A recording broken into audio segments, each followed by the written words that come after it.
Hello students, welcome to রাইসমট বাংলা। সঙ্গে রয়েছি আমি অদিতি।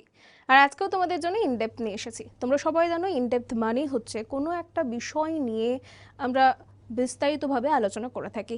আজকেও একটা এই মুহূর্তের সবচেয়ে গুরুত্বপূর্ণ বিষয় নিয়ে আলোচনা করব, তাই খুব মন দিয়ে গোটা ভিডিওটি দেখতে এবং শুনতে থেকো। আর যারা যারা এখনও পর্যন্ত সাবস্ক্রাইব করনি রাইসমট বাংলা, তারা অবশ্যই সাবস্ক্রাইব করে নিও, কারণ এরকমই আরও অনেক রকমের ভিডিও, গভর্নমেন্ট সার্ভিস সংক্রান্ত ভিডিও সমস্ত কিছু রয়েছে শুধুমাত্র রাইসমট বাংলায়।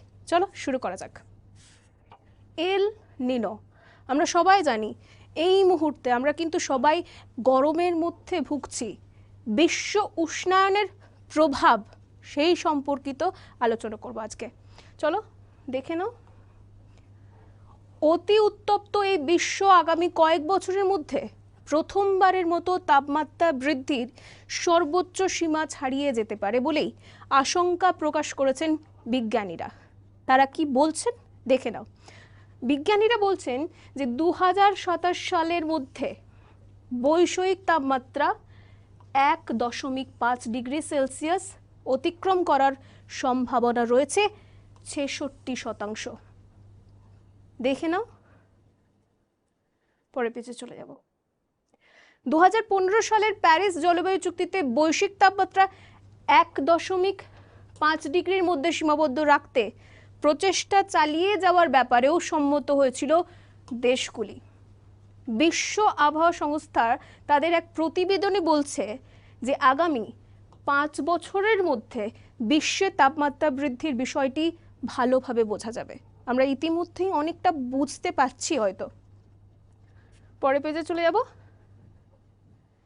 গত কয়েক দশক ধরে বিজ্ঞানীরা মনে করতেন যে বিশ্বের তাপমাত্রা যদি 2 ডিগ্রি সেলসিয়াস সীমায় পৌঁছে যায় তাহলে তার ভয়ঙ্কর প্রভাব পড়তে পারে।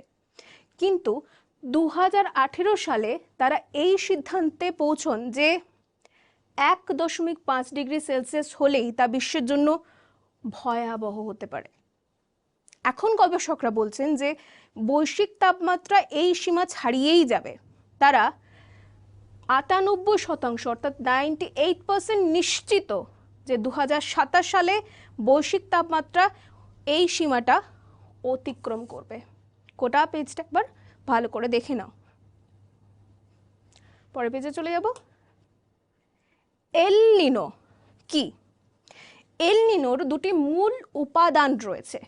প্রথমটি হচ্ছে মানুষের কর্মকাণ্ডের কারণ থেকে ক্রমাগত উচ্চ স্তরের কার্বন নির্গমন, যা মহামারী চলার সময় কমলেও এখনও বাড়ছে। অর্থাৎ কোভিড পিরিয়ডটাতে অনেকটা কমে গেছিল, কিন্তু আবারও আমরা সবাই নর্মাল হয়ে গেছি, সবাই সাধারণভাবে স্বাভাবিকভাবে জীবনযাপন শুরু হয়ে গেছে, তারপরে কিন্তু আবারও বাড়তে শুরু করেছে।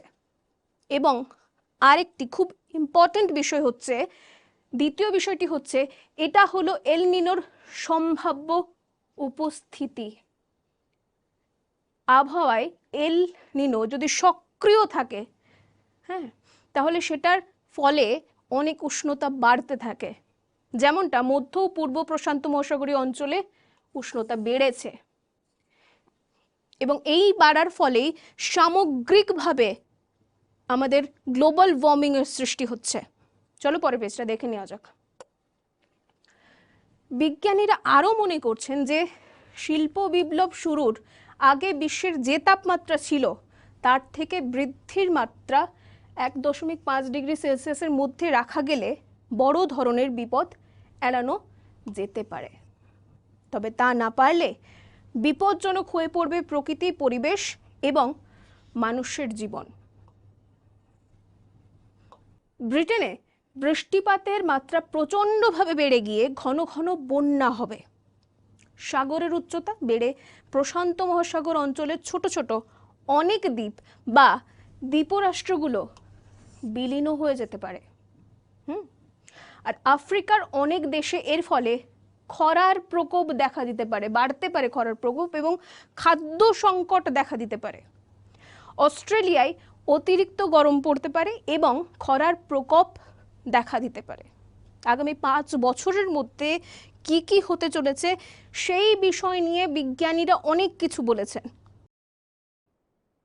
তো স্টুডেন্টস, এই ছিল এল নিনো বিষয়ে গুরুত্বপূর্ণ তথ্য। বিশ্ব উষ্ণায়নের প্রভাব সম্পর্কে আমরা অনেক কিছু জানলাম।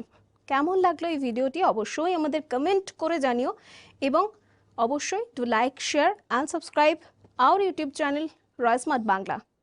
Thank you.